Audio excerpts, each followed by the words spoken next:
అధిష్టానం మెప్పు కోసం సీఎం రేవంత్ రెడ్డి వసూలు రాజాగా మారారా? రాష్ట్ర కాంగ్రెస్ నేతల నుంచి లక్షల్లో వసూలు చేశారా అంటే అవుననే సమాధానం వస్తోంది.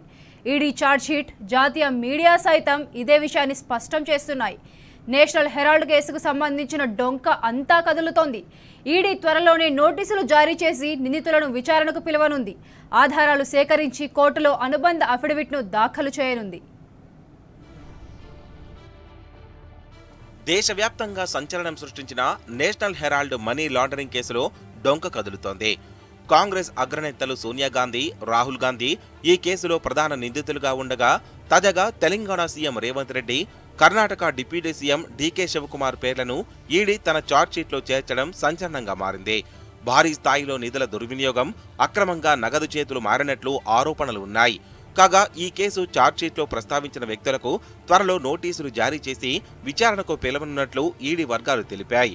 నిందితులకు వ్యతిరేకంగా ఆధారాలు సేకరించి కోర్టులో అనుబంధ అఫిడవిట్ను కూడా దాఖలు చేస్తామని చెప్పాయి. ఈడీ ఛార్జ్షీట్ నేపథ్యంలో కాంగ్రెస్ అధిష్టానం మెప్పు పొందడానికి రేవంత్ రెడ్డి వసూలు రాజా అవతారం ఎత్తారా అనే అనుమానాలు కలుగుతున్నాయి. ఈడీ వర్గాలు, English news website India today కథనం ఈ అనుమానాన్ని ధృవీకరిస్తున్నాయి.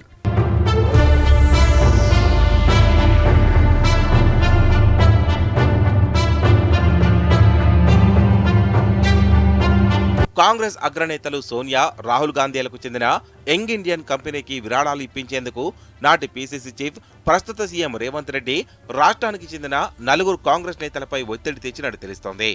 ఏప్రిల్ 9న ఢిల్లీలోని స్థానిక కోర్టులో ఈడీ దాఖలు చేసిన అఫిడవిట్లో ఈ మేరకు పలు కీలక విషయాలు ఉన్నట్లు ఇండియా టుడే శుక్రవారం ఓ కథనాన్ని ప్రచురించింది. అటు ఈడీ ఛార్జ్షీట్లో రేవంత్తో పాటు దివంగత అహ్మద్ పటేల్, పవన్ బన్సాల్, డీకే శివకుమార్ పేరును కూడా ప్రస్తావించినట్లు ఈ పత్రిక వివరించింది. ఈ కథనం ప్రకారం 2019-22 మధ్య రేవంత్ రెడ్డి యంగ్ ఇండియన్ కంపెనీకి విరాళాలు ఇవ్వాలని 4 కాంగ్రెస్ నేతలపై ఒత్తిడి తెచ్చారు. దీంతో 2022 జూన్లో ఆ 4 80 లక్షల మేర విరాళాలు ఇచ్చారు. జాబితాలో 2019లో లోక్సభ ఎన్నికల్లో పోటీ చేసిన గాలి అనిల్ కుమార్ 20 లక్షలు, మాజీ ఎమ్మెల్యే షబ్బీర్ అలీ 20 లక్షలు, కాంగ్రెస్ నేత సుదర్శన్ 15 లక్షలు, తెలంగాణ కాంగ్రెస్ వర్కింగ్ ప్రెసిడెంట్ గా పనిచేసిన ఓ వ్యక్తి 25 లక్షలను ఇచ్చినట్టు తెలిపింది. కేవలం నెల రోజుల వ్యవధిలోనే ఈ విరాళాలన్నీ యంగ్ ఇండియన్ కంపెనీకి చేరినట్లు ఇండియా టుడే వివరించింది.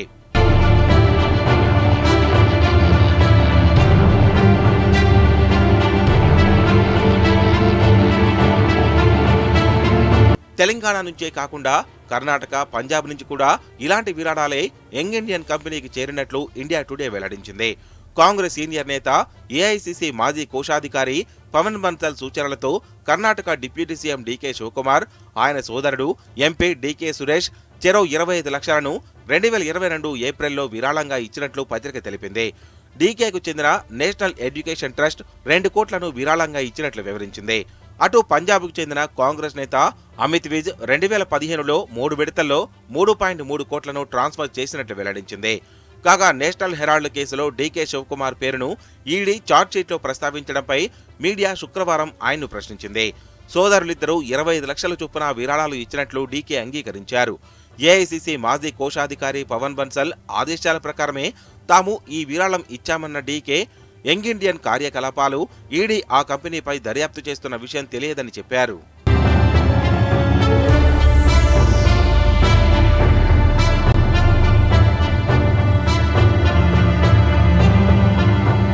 యంగ్ ఇండియన్ కంపెనీకి భారీ ఎత్తున విరాళాలు ఇప్పించేలా పలు రాష్ట్రాలకు చెందిన కాంగ్రెస్ సీనియర్ లీడర్లకు ఆదేశాలు వెళ్లినట్లు ఈడీ ఆరోపించింది. దీంతో హస్తం పార్టీ నేతలు కొన్ని లక్షల రూపాయలను విరాళంగా ఇచ్చినట్టు తెలిపింది. అయితే విరాళాలు ఇచ్చిన వారందరూ స్వచ్ఛందంగా ఇవ్వలేదని అఫిడవిట్లో తెలిపింది. పదవి, టికెట్లు ఆశ చూపి కొందరి నుంచి రాజకీయ భవిష్యత్తు ఉండబోదని, వ్యాపారాలు దెబ్బతింటాయని మరికొందరిని భయపెట్టి విరాళాలు సేకరించినట్టు వెల్లడించింది.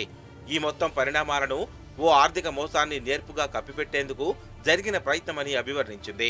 ఈ లావాదేవీలు పీఎంఎల్ఏ నిబంధనలను ఉల్లంఘించేలా ఉన్నాయో లేదో ప్రస్తుతం పరిశీలిస్తున్నట్లు ఈడీ వర్గాలు వెల్లడించాయి. ఛార్జ్షీట్లో ప్రస్తావించిన వ్యక్తులకు త్వరలో నోటీసులు జారీ చేసి విచారణకు పిలుస్తామని ఈడీ అధికారి ఒకరు తెలిపారు. ఆధారాలు సేకరించి కోర్టులో అనుబంధ అఫిడవిట్ను కూడా దాఖలు చేయనున్నట్లు వెల్లడించారు. డొనేషన్ల రూపంలో యంగ్ ఇండియన్ సంస్థకు బదిలీ అయిన నిధులన్నీ సోనియా గాంధీ, రాహుల్ గాంధీకి చేరినట్లు ఛార్జ్షీట్లో పేర్కొంది. యంగ్ ఇండియన్ సంస్థలో వీళ్ళిద్దరికీ 76% షేర్లు ఉన్నాయి. ఏజేఎల్కు చెందిన 2,000 కోట్ల విలువైన ఆస్తులను కేవలం 50 లక్షలకు చట్టవిరుద్ధంగా స్వాధీనం చేసుకునేందుకు యంగ్ ఇండియన్ కంపెనీ కుట్ర పన్నినట్లు ఈడీ ఆరోపించింది. ఈ లావాదేవీలో నిధుల దుర్వినియోగం, అక్రమంగా నగదు చేతులు మారాయని తెలిపింది.